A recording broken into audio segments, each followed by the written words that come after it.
বড় ক্ষতি ভগবান হতে দেবেন না, কিছুতেই না। আমি বলছি একলব্য, আমার কোনো ক্ষতি হবে না।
খুব ভালো বললে ভাই অঙ্কুর, কিন্তু এই সমস্ত জ্ঞানের কথা দিয়ে কি রাঙাকে প্রাণে বাঁচানো যাবে? রাঙা তো মরতে বসেছে, তাই না?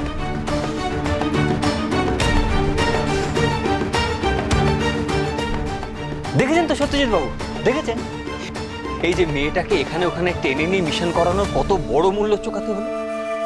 আপনি তো আপনার স্বার্থটা গুছিয়ে দিলেন রাঙার প্রাণের বিনিময়ে। না না না, আপনি পুলিশ, আমরা তো সাধারণ মানুষ, কিন্তু তবু কিছু কথা তো বলতেই হয়। এই আপনি যে কাজটা করেছেন তার জন্য রাঙার যে অবস্থাটা হলো সেটা আপনি সচক্ষে দেখেছেন। মেয়েটার কি অবস্থা আপনি দেখেছেন? আর রাঙার জন্য আমাদের বাড়ির লোকদের কি অবস্থা আপনি জানেন? নাওয়া খাওয়া ঘুম সব লাটে উঠে গেছে, মা বারবার জ্ঞান হারাচ্ছে, বাবার টেনশনে যদি আবার অসুস্থ হয়ে যায় আমরা কি করবো আমরা কি জানি। এই জন্য আমি বারণ করেছিলাম, আমি হাত জোর করে আপনাকে বারণ করেছিলাম রাঙাকে ছেড়ে দিন, রাঙাকে মিশনে জড়াবেন না। আপনি তো আমার কথা শুনলেন না। আরে মেয়েটা তবু বেঁচে ছিল, বাড়িতে থাকতো, কিন্তু খেয়ে পড়ে মেয়েটা বেঁচে থাকতো। এখন কি হলো?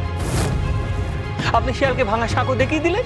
এবারে মেয়েটা যদি মরে যায় তখন আপনি তার দায় এড়াতে পারবেন তো? প্লিজ এখন এসব থাক।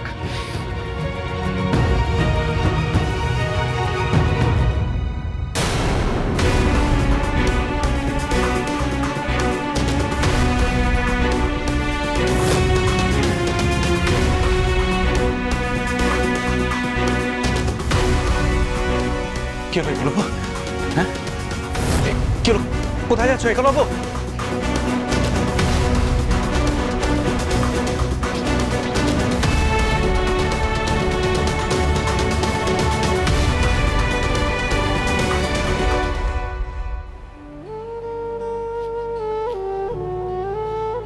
রাঙামতি তোমাকে মানে, আমার মাও তোমাকে মানে। আমার মা তো তোমার পুজো না দিয়ে দিনের শুরুই করে না। আর সেই মায়ের প্রাণ রাঙামতি। আমার মা রাঙামতিকে সব থেকে বেশি ভালোবাসে, আমার চেয়ে, আমার বাড়ির লোকের চেয়ে, সকলের চেয়ে সব থেকে বেশি রাঙামতিকে ভালোবাসে। এটা নিয়ে আগে খারাপ লাগতো, কিন্তু আজ আমি সে কথা বলতে আসিনি। আমি শুধু তোমাকে এইটুকু জিজ্ঞেস করতে এসেছি যে তুমি একটা সৎ, পরোপকারী, ভালো মানুষের সঙ্গে এরকম কি করে করলে? একটা মেয়ে যারা এত স্বপ্ন, আশা, আত্মবিশ্বাস ছিল, সেটা তুমি কি করে এরকম ভাবে এক মুহূর্তে গড়িয়ে দিলে? জানতে চাই তুমি কেমন ভগবান, কি করে তুমি এটা করলে? কেন রাঙামতির সঙ্গে তুমি এরকম করলে? কেন এরকম একটা দুর্দশার মুখে ওকে দান করালে? প্রাণটাই যদি কেড়ে নেবে তাহলে ওকে এত সাফল্য দিলে কেন?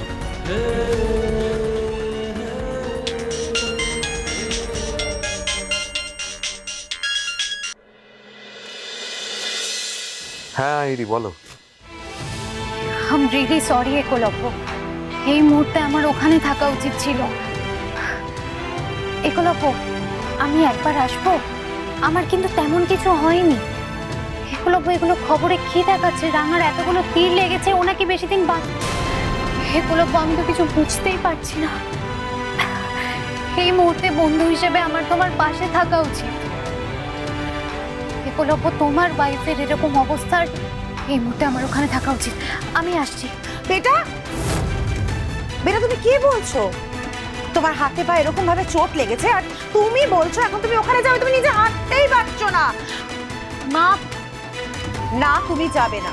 আহিরি, আহিরি প্লিজ আমার কথাটা শোনো। আমার মনে হয় তোমার এখানে এখন আসাটা ঠিক হবে না। তুমি এখন বাড়িতে রেস্ট নাও, আমি এদিকটা সামলে নিচ্ছি। এখানে অনেক ঝামেলা আছে তো, আমি ঠিক সামলে নেবো। তুমি এটা নিয়ে টেনশন করো না। তুমি তুমি বাড়িতেই থাকো প্লিজ। একলব্য, তুমি কেন বুঝতে পারছো না? বাড়িতে থাকলে আমার আরো টেনশন হবে। একলব্য, তুমি ওখানে আছো, রাঙার সঙ্গে আমার বন্ডিং কতটা স্ট্রং আমি জানি না, কিন্তু তোমার সঙ্গে তো আমার বন্ডিংটা স্ট্রং আছে। একলব্য, যেখানে তুমি প্রবলেমে রয়েছো, আমি এইভাবে ঘরে চুপ করে বসে থাকবো? আমি আসছি, এক্ষুনি আসছি। আহিরি, তুমি যাবে না। মা, আমাকে যেতে দাও। তুমি যাবে না, আমাকে যাবে না আটকিও না। বেটা তুমি। মা, আমাকে আটকিও না, আমাকে যেতে দাও। কিচ্ছু হবে না, আমি তোমাকে বলছি তো, কিচ্ছু হবে না। আহিরি প্লিজ আমার কথাটা শোনো। তোমার এখানে এখন আসাটা উচিত হবে না। This is not the time to talk about all this. কেন বুঝতে পারছো না তুমি? এমনিতে এখানে অনেক ঝামেলা ঝঞ্ঝাট আমাকে পোহাতে হচ্ছে। এই টেনশনের মধ্যে দেখো দেখো আহিরি, এর আগে তোমাকে আমাকে রাঙামতিকে নিয়ে অনেক কথা অনেকে বলেছে। আর এমনিতেই রাঙামতির এই অবস্থা, মৃত্যুর সঙ্গে পাঞ্জা লড়তে হচ্ছে। এর মধ্যে তুমি যদি এখানে আসো তাহলে কিন্তু লোকে আরো মুখরোচক গল্প করার সুযোগ পেয়ে যাবে, বুঝতে পারছো তুমি? সেই জন্য আমি তোমাকে বারণ করছি। আমি তোমাকে বলছি আমি সব কিছু সামলে নিচ্ছি। তুমি প্লিজ এখন বাড়িতে থাকো, রেস্ট নাও প্লিজ। আমার কথাটা শোনো, আমি তোমার সাথে পরে কথা বলছি।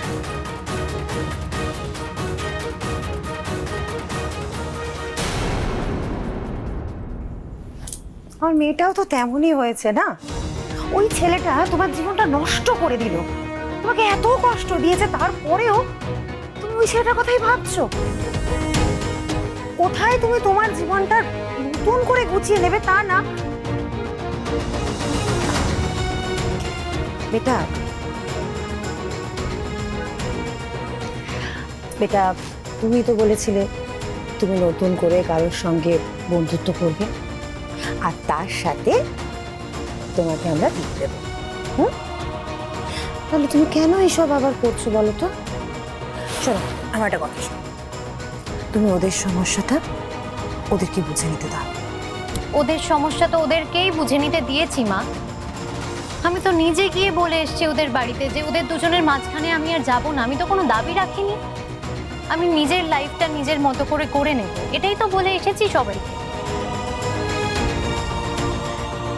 কিন্তু একলব্য, ওর মানসিক অবস্থাটা বুঝতে পারছো? এমনিতেই অল্পে ভেঙে পড়ে ও। আমি তো চিনি ওকে, খুব ভালো মানুষ একলব্য। ওই ইমোশনটাকে সামলাতে পারবে না মা। আর সবটা বুঝেও আমি এখানে চুপ করে বসে থাকবো?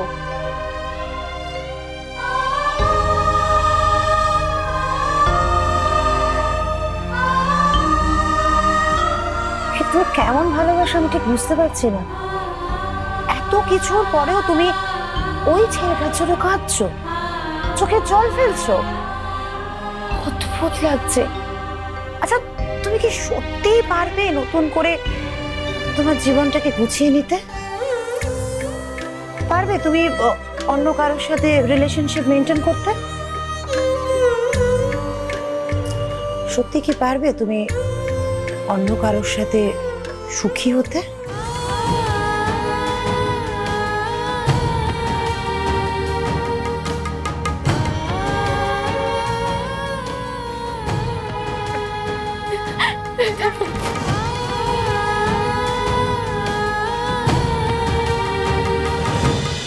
রাঙামতি